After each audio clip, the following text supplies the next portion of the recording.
Hi there, Steve Kaufman here again. It's a bit of a overcast, rainy Saturday afternoon here in Vancouver. My wife is practicing the piano as usual in the background. Today I want to talk about a subject that comes up every now and again, and it's the subject of burnout. You know, what do you do when you're burned out? You don't want to study anymore. It came up actually on our forum at Link. Someone had said that,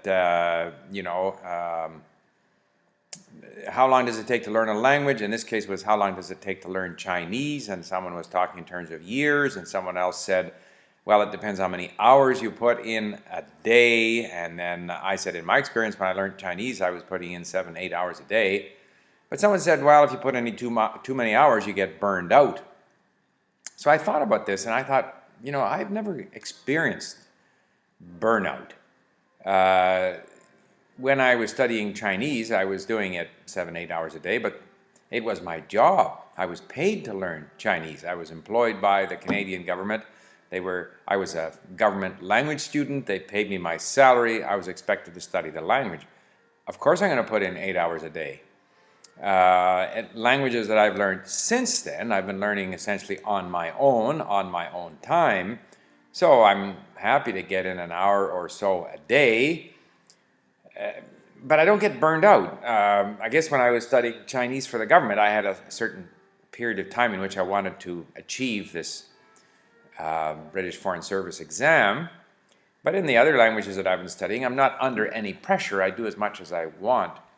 But if I had more time, I think I could put in 3, 4, 5 hours a day in Czech, for example, because, and I think this is the key, I'm not studying the language so much as I'm gaining this experience and interacting with the language and doing interesting things in the language in the knowledge that, as a result, my skills in the language will improve.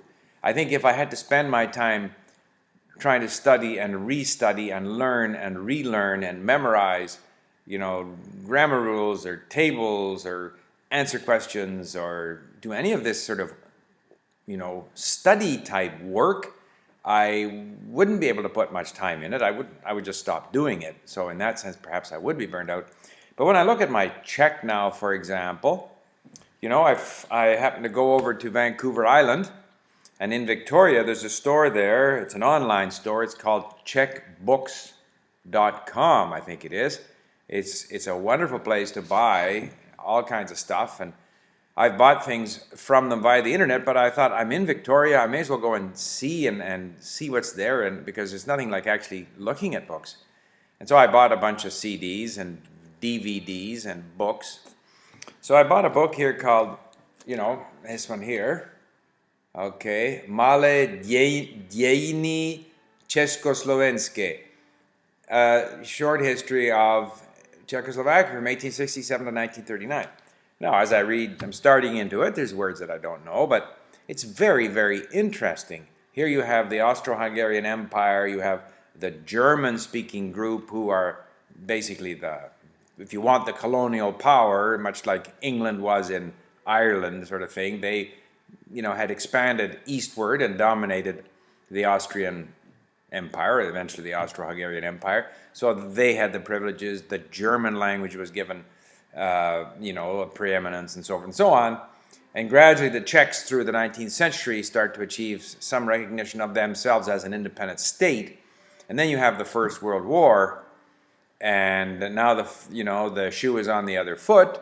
The Czechs want to set up their own state. What rights are the German-speaking minority, the ones who've been lording it over the Czechs and denying them their language rights and trying to impose German, sort of as part of the whole German-speaking Austria,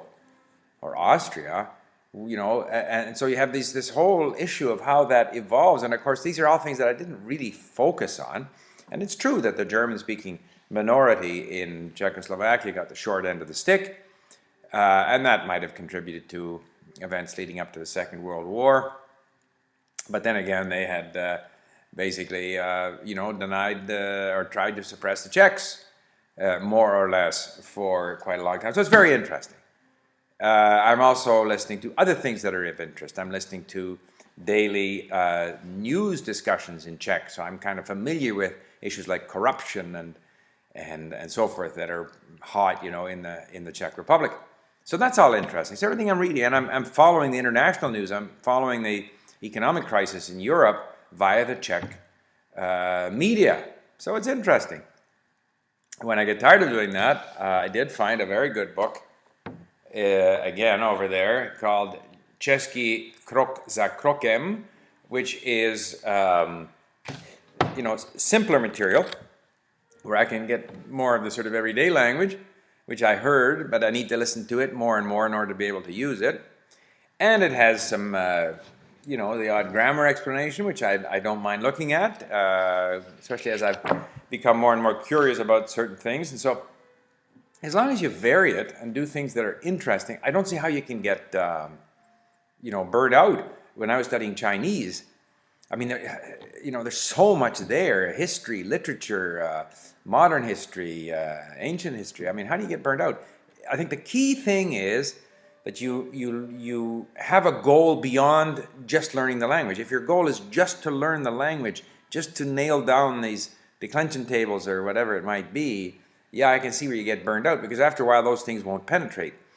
Whereas if you allow yourself to just learn things and learn about things by interacting with the language and reading and listening, and if you have an opportunity, like I also bought some DVDs, some movies, but I can't understand them yet without the subtitles. Like, I can understand some of the dialogue, but basically can't understand the dialogue. So I put them aside. That's a bit of a goal now. Maybe 2 months from now I'll be able to understand more of the movies. So if you keep it varied like that, as I say with Chinese, there were so many different things that I could do with the language. I didn't get burned out, but I guess at the core of it all, you have to be interested. And so you have to do things that are interesting in order to maintain your interest. So to me, burnout is not a problem. And if you want to spend less time at it, you spend less time. I'm not under any obligation to do anything with Czech. I'm doing it, out of interest. But I guess if someone is at university and they have to, pass some exams, and they're sitting there trying to jam or ram certain declension tables or rules into their head, yeah, they can get burned out. I still think those people would be better off if they spent their time doing interesting things with the language. And eventually these things that they're trying to ram into their brain will fall into place. So there you have it. Burnout for me is not an issue as long as you're doing things that are interesting.